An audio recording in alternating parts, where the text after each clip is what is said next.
Hello ma'am welcome back to Babina's kitchen ma'am video से चंब हिंजांगनी आलू से खर लौरगा अगर तंखाई खाईदोग लोन सेंग हंजन हंजन तौर चामग कुकर से हापचल कुकर से थूम खर हापचलग मखुमचु खुमजलग कुकर से गैस मथक थांगले कुकर से सिटी अनी अहम कामहदने आलू से मुनब फाउबगी आलू से अंगांग आलूनी मजांग मुंदेबको सिटी कामे मोइन से खीरसु खजी हौगैना खांग थांगले खांगसिगा नेना खीर हौदुइसे मैम जेंगमिनसी मैम खांगसे सारेको खांगसे सारबनीना अइना खांगसिगा हजि घी खरा हापके अहानबदा अइना खीर हौदुइसे घी हापगा घी दई ड्राई फ्रूट सिंगसे हाना ngौदुइनेबको ड्राई फ्रूट सिंगसिदि सिदा लेरे ड्राई फ्रूट से जामना लेरमदरे असि खतंग लेरम हाइदि काजू बुदि ब्याम ले काजू आलमंड लेबको आइटम से वालाबा हाइतारे किसमिसु लेबनी ना हारगा जामना लेदो ओलांग थानिना जाम हापरोगे ड्राई फ्रूट से समतंगना तंग हापगा हौरगे अदुना ड्राई फ्रूट सिंगसे सिदा लेरे अदो मैम अय हजि असि से घी दा ताव थोकेबा काबोक्तंग अदु जेंगमिनसी मैम चाहू सेंग खर तेंगोरम लौजरे अने से इसिंग खर चामदोगे जामना कुना कोई चुमने चेंग चाम इसिंग हापचल चामदुई नतेबको इसिंग खर हापगा जोब जोब चामथोए चामथोगा मही से अमुक चिथोख्रगे चिथोगा थमगेबको चिथोगा थमे मही चिथोगा थमे अदुगा खांगसिगा अइना हजि घी खरा हापचले घी सिगा Ahmad अइना dry fruit सिंदो अदुना अइना हाइफेतंग ngौथोगेबको जामना dry deep fry ओइदुइ नतेबको हाइफेतंग ngौरगा सुमाइना लौखलगे खाबैसिना सुम लौखला तेंगोसिगा थमगेबको अहमद काजू से ngौरे मथंग अनमोल से मुंगैना ngौथोगे जामना कुइना ngौदुइ नते अनमोल से सुमाइन सुम हापचलगा सला लौखलिनेबको खांगसिसु सारे जामना अदु मैसे लैथरगा थमेना लेमौरिबा घी खरसिगा अइना संगोम से हाना हापचले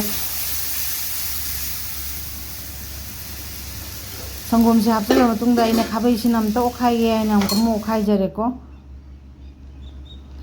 मपांग नि जाउ से संगोम मपांग दुसु खरा जाउ संगोम से ओखाइरा मतुंगदा अइना ngasai चेंग चामगा थंगिरा चेंग खरा थमगिबदो अदु चेंग सिंगसे हापचलगे चेंग सिंगसे मु हापचलगा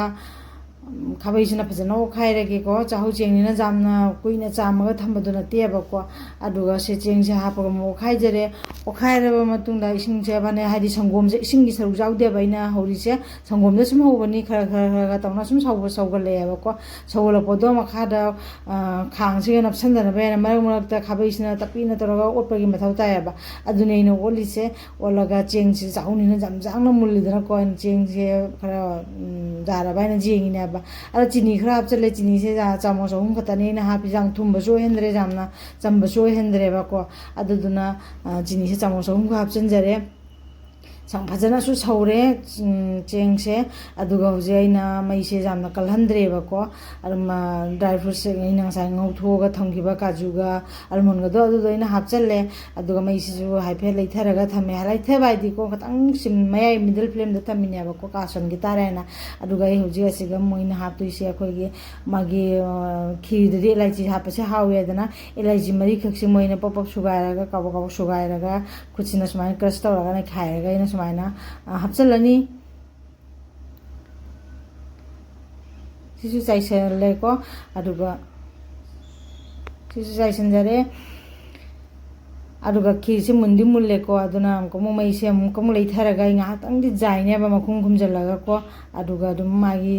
चेंगमी रोय करि ओइ लेबदुसु लोइना मुन्ना लेजरमनेबको अदुदुना खीर से पुरा रेडी ओइरबने हापकदो मचन पुरा हापना लोइरे जाना हेन मचन बो हापत्रेबको अदु ngahtang मखुम खुमजलगा जाइरे कइगो मनुंग चेंगमी कलेरमसु मुन्नबगे एना जाइबदुनेबको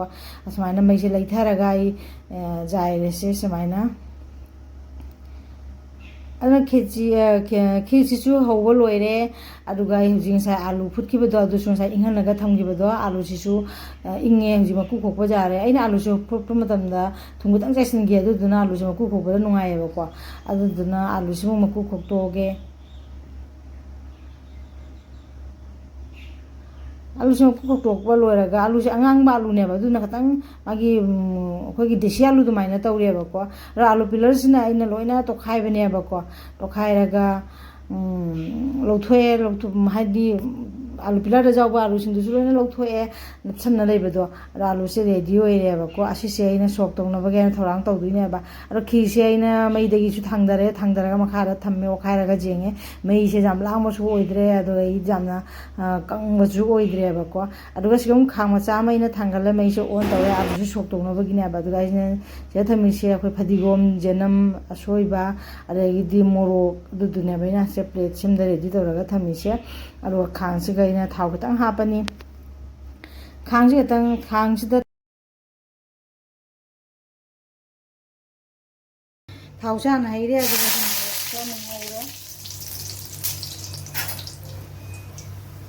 मोरोकसे मुल्लगा मुझे लौथोगेबा मोरोकसे लौथोए अदुगा जेनमसिमु हापचलगसे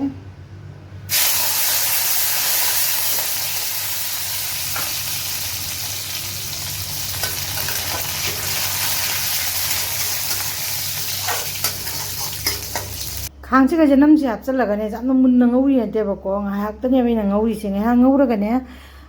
जाम काना ngौदुइ नतेदना मैसे अइना तफलगा मुथलगा थम्मनियबको सिसे खांसिगा सुम इंहनदरबनि जेनमसिगा थावसिगा इंहनदुइनि जेनमसे ngौरबनिना हुजिको असि लोइरे अदो असिसे हाइदिंग जेनम ngौबसितनेबा अदो अइना खांसिगा सुम थम्मगे इंगनबगे आइदना अदो आलूदु सिदा लेरे हजिबो अइना थुम खरा हापचलगे हजे थुम खरा हमसु हापचले सिदा मोरोकसिसु अमा जामलद्रा इन लौथोखरे अदुगा थुमसिगा मोरोकसिगा मुन्ना खा केनो ग्लास की मनिंगा तखाइरे अदुगा मसाइ ngौरगा थंबा जेनमदुसु अइना सिदा हापचलगा फजना ओखाइरगे अदु पुखमसिगा खतंग चिल्लद्रा हाइदना अइना खांगसिगा सुम मही हापदा खतंग नुंगाइररोय अइना खांगसिगा सिना केनो हापचनजबनेबको खांगसिगा मको मिसिंगसे हापचलगा अइना फजना ओखाइरगा अइना इरोंबा ता हाइखरा चिनसिगा सोकसे असे इरोंबई मओंगनिदनानेको अदुदुननेबा अइना सोकसे लोइरेको से असिसे अखोइ जेंबदि जामा थिबने र चाबदि जामा हाउयेबको अदु सिगा मोइना माहाउगी ओइना अखोइगी फदिगोमसे खरा सोइरगा थमियेबको फदिगोमसे मो हापचलगे सिगा चाइसले अदुनि लोइरे रेडी ओइरे आइगी ngasi आलू सोकसे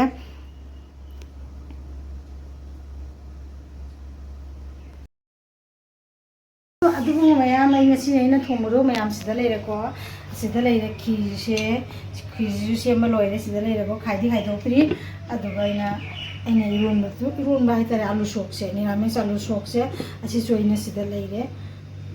अइ ngasi से दम चमना चानिंगबा हाइतारे चमनासु चानिंगबा ngaranggi nga thongबुदि लेयेबको अदु चानुपासे nga थोंगसु चादे ngariयो थोंगा करिम चादे अदुदुना मादि हवाई ता चागे हवाई दो क्या ननु डेली हवाई थोंगदुसु टनजले अदुदुना अइना ngasi दे आलू अखोइसु nga थोंगसु खरा लेरबनिना मालिनाने मागी सरु आलू से ओइना सोक तौबिरगे आइदना अइना आलू से निरामिस सोक तौबनेबको अदु इदि अखोइसु खरा चा जारेना अदुमाइना तौरगा अइना जहा चमना थोंजबदो अदु ngasi से अइना भिडियो से अपलोड तो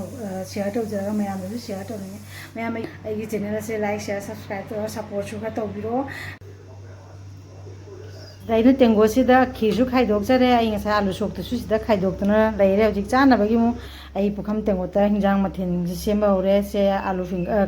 फिंगर सु जाउरे आलू सोकतसु जाउरे थबीम सु जाउरे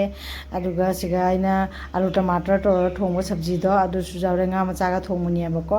खीजु खाइदोगा थम्मे सिदा सिंगा मचागा थोंगमुनियाबको अदुगा गिदि से सोक आलू सोकतसु लेरे सिदा खीसिंदुसु सिदा खाइदोगा थम्मे सिगा इचानुपागी मागी फिंगर सु जाउरे थबीगी सलादम सु सेमे असिना अखोगी मिक्स ने अचार नेबा अचार तौर अखोइ पुरा रेडी तौरगा लेरे मयाम अदा अखोइ रेडी तौरमिना चाबा तारे चानबगी हौरे सिदा मयाम चाबसु हौगले अदु जोंगी चानुपादी से अइना थौरांग तौरसु अमता चादे मागी फिंगर दुगा खीसिगा तनि चारिबा मा अदुन मयाम अखोइ ngasi चारे अदु ngasi gi ओइनादि मतांग सिदा लोइसिनजरगे मयाम पुनमकु थैंक यू मयाम बाय मयाम आइगे चैनल से लाइक शेयर सब्सक्राइब तौरगा सपोर्ट तौबिरो मयाम बाय।